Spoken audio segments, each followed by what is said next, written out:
Gracias. Damos a todos ustedes la más cordial bienvenida a la Fundación Miguel Alemán y a disfrutar de la compañía de don Lester Brown. Bienvenido a nuestro país, bienvenido a la Fundación Miguel Alemán.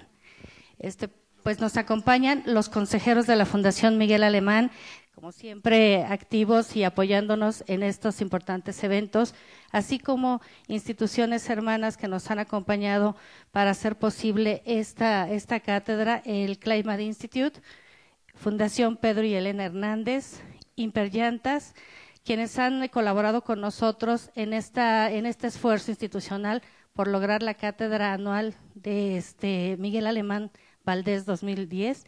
Nos acompañan también organizaciones invitadas de la sociedad civil como Ciseana, Fundación Pelópidas, el DIF de Veracruz, a quienes damos la más cordial bienvenida a esta sede. Para rogarle al señor presidente de la Fundación, el licenciado Alemán, que haga entrega del diploma correspondiente, la medalla y el cheque a nuestro invitado de honor en esta ocasión.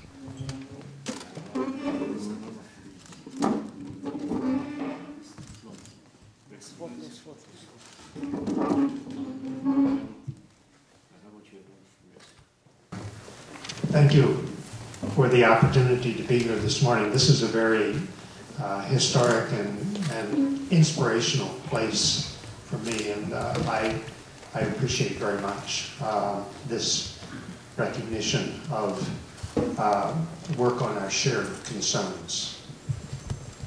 Thank you. Believe me, we will follow your advice very carefully. All the way through. Well, thank you. This goes with it.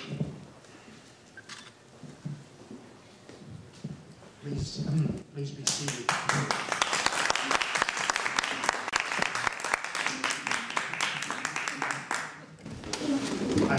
I'm not going to give a long talk. I'll be doing that tonight, but I just wanted to, in 2 or 3 minutes, mention what I think we're now seeing as a convergence of a recognition of 2 very different views of the future. One is the view that scientists have, scientists who track climate change, who track deforestation, overgrazing, soil erosion, and what's happening to fisheries in the oceans and so forth. And if you look at the world through the lens of the natural scientists, you see a world where we have generated many trends: rising CO2 levels, deforestation, soil erosion, collapsing fisheries, and so forth. And we have not yet turned around a single one of those trends. That we've been talking about them for a few decades now. We've not turned one around.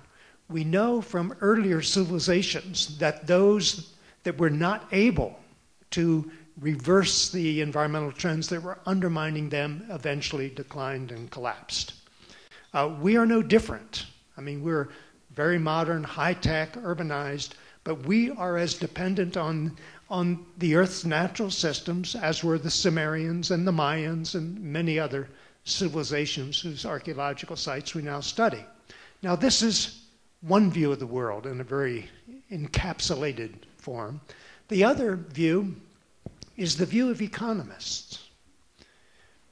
When economists at the World Bank, at Deutsche Bank, at Goldman Sachs, when they do global economic projections, they see a future that is more or less an extrapolation of the recent historical past. The world economy growing at 3% per year, doubling in 24 years. So if they're projecting for the next 25 years to say 2035, they see the economy doubling. The future is just going to be more of the past. But in reality, I mean, I wonder about the intellectual processes involved in these projections, because how can the economic trends that are leading to these environmental trends, deforestation, rising CO2 levels, climate change, the whole collapse. How can you justify, how can you explain the continuing growth of an economy that is destroying its support systems?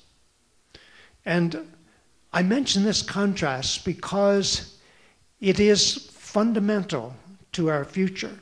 And in the new book that I'm working on, that's the manuscript of which is in my briefcase, I focus on these two views of the future and recognize that how very different they are. And I think we're going to have to figure out how to integrate ecology and economics and reflect that integration in policies if we're going to sustain progress. Now, it's doable. It is eminently doable, but it's going to take a real change in mindset and in thinking in capital cities around the world. I was thinking while you were speaking, Dr. Brown, that as an example that you can see here in Mexico today, as we are having one of the worst climate changes since I remember, especially this year. But we have had many, many years in which floods and earthquakes and all kinds of natural disasters affect Mexico from the Gulf and from the Pacific, from the south, from the north, and cold fronts and so on and so forth. We have made in the state of Veracruz one, how can you call it, un mapa de a risk map, and it all ends up with what you just mentioned. And it happened again this year, like every 10 years or every 5 years or even 3 years, in the state of Oaxaca, in the state of Chiapas, in the state of Veracruz. People used to live very close to the rivers and waterfronts. They now climb a little bit a mountain, but to live safer from floods and any other causes that might hurt them. But what do?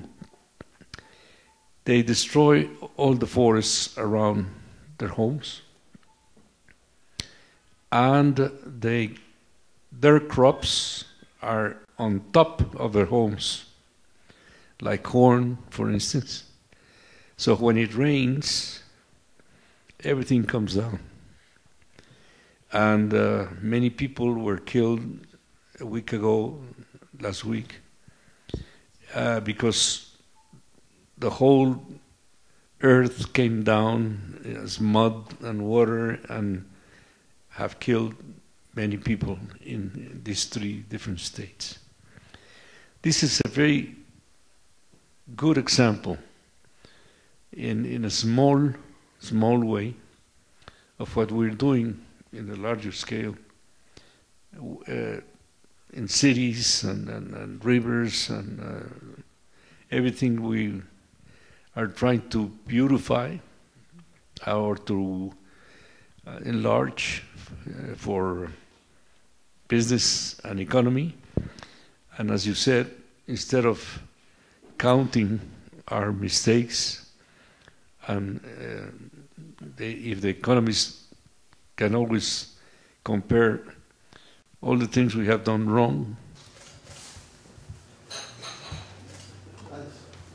Gracias.